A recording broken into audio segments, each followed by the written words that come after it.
The crystal spires of Draconis Prime gleamed under twin suns as Adnan adjusted his worn engineering jacket one final time. He stared at the towering palace before him, its bioluminescent walls pulsing with ancient dragon magic. The human colony ship Persistence had arrived in this system only months ago, and diplomatic relations were still fragile. A cultural exchange program had been hastily arranged, including, much to Adnan's horror, blind dates between species. "This is insane," he muttered, checking his translation implant. Dating a dragon. What could go wrong? The palace guards, massive reptilian beings with scales that shifted color like oil on water, escorted him through corridors that seemed designed for creatures 10 times his size. Adnan felt like an ant navigating a cathedral. His engineering mind automatically catalogued the architectural impossibilities. Walls that curved in directions that hurt to look at. Gravity fields that shifted subtly to accommodate different physiologies. They stopped before doors that towered 50 feet high, carved with intricate scenes of dragons soaring through starfields. The guards gestured for him to enter, their expressions unreadable behind their ceremonial masks. Inside, the chamber was surprisingly intimate despite its scale. Soft bioluminescent plants cast a warm glow, and the ceiling showed a real-time view of the planet's aurora dancing across the sky. In the center of the room, on what appeared to be a modified hover platform, sat Diana. Adnan's breath caught. She was magnificent, even confined to her mobility device. Her scales were a deep emerald that shifted to gold at the edges, and her eyes held the depth of ancient forests. But something was wrong with the way she held herself. A careful stillness that spoke of hidden pain. "So," Diana said, her voice carrying the harmonic undertones typical of her species, "you're the human they've matched me with? I suppose you're here out of diplomatic obligation?" Her words were sharp, defensive. Adnan recognized the tone. He'd used it himself after the accident that had cost him his left arm and nearly ended his engineering career. "Actually," Adnan said, settling into the human-sized chair that had been provided, "I volunteered." Diana's great head tilted, surprise flickering across her draconic features. "Volunteered? Why would you do such a foolish thing?" "Because," Adnan said with a slight smile, "I've always been curious about dragon engineering.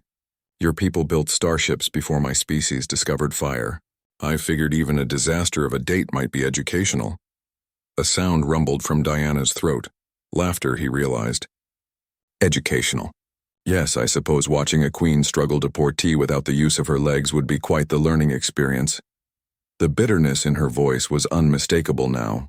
Adnan leaned forward, his engineering instincts kicking in. "Paralyzed." "Battle injury," Diana said curtly. "A human weapon, actually. Particle lance severed my spinal cord. The irony of the situation hasn't escaped me."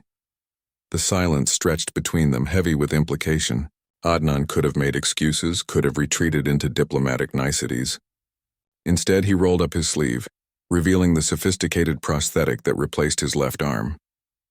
"Mining accident," he said simply. "Lost everything from the elbow down.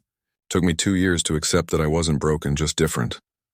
Diana's eyes widened, focusing on the elegant mechanics of his artificial limb.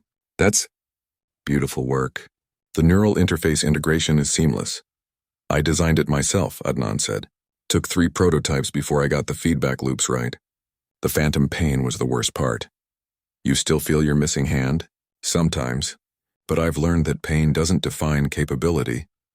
He gestured to his prosthetic, making it perform a complex series of movements. "This arm is actually stronger and more precise than my original." "Different isn't always worse."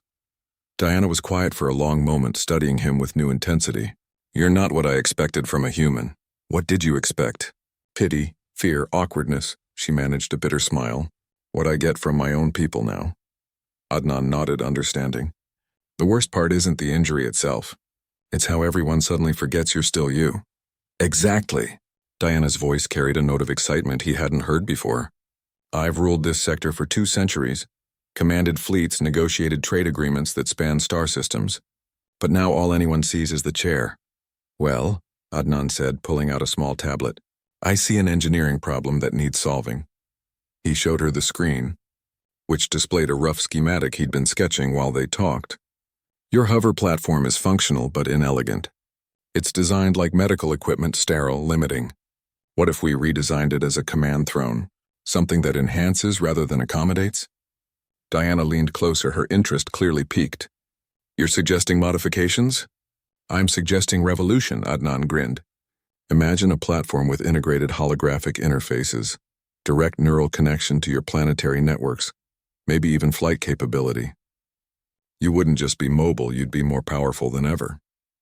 The engineering challenges alone are what make it fun, Adnan finished. I specialize in impossible problems. It's kind of my thing. For the first time since he'd entered, Diana smiled. Really smiled. You know, I was dreading this evening. My advisors insisted it would be good for diplomatic relations, but I assumed it would be torture for both of us. And now I'm wondering if you'd like to see my workshop. I've been tinkering with some gravitational field manipulators that might interest you. Adnan's eyes lit up. Gravitational manipulation? Are you serious? Human science is barely scratching the surface of that technology. Then perhaps, Diana said, her hover platform humming as she turned toward a concealed door, this won't be a disaster after all. As they moved through her private workshop, a cavern filled with impossible devices and half-finished projects, Adnan realized something remarkable was happening. The defensive walls they'd both built around their injuries were crumbling, replaced by shared excitement and intellectual connection. Diana, he said as she showed him a device that seemed to bend light around itself. I have to ask, was this really arranged as a diplomatic blind date, or did someone know exactly what they were doing? Diana's rumbling laughter filled the workshop. My dear Adnan, I suspect we've both been beautifully manipulated. And for once, I don't mind at all.